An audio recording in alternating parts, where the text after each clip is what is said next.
prophetic, and this is in the 90s.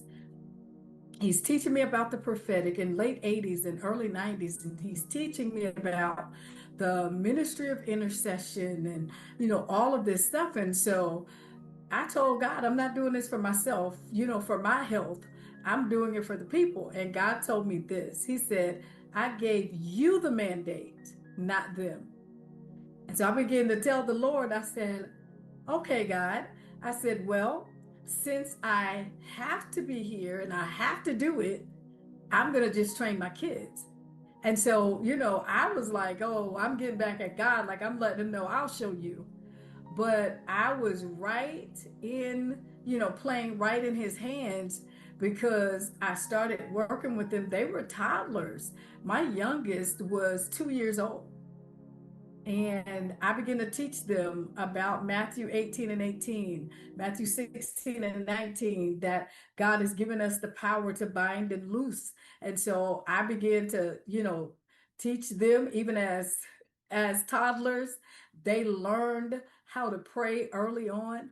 And so that was part of their foundation. And that was part of the reason as, they became adults and I saw other parents.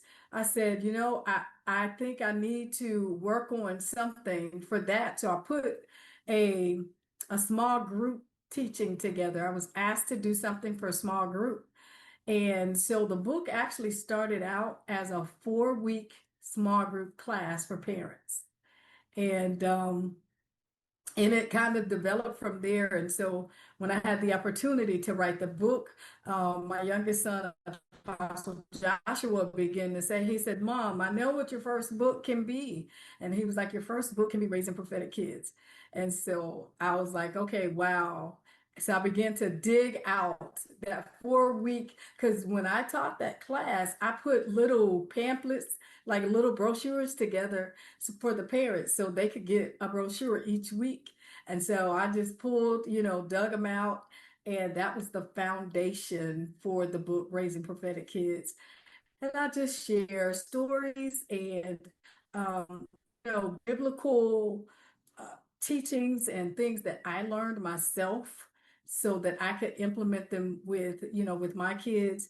One of my most memorable times was teaching them how to put on the whole armor of God. And so I tried to make it fun for them. And, we at that time, we would definitely recite the Lord's Prayer. And then after we would recite the Lord's Prayer, we actually would, make it come alive. And whenever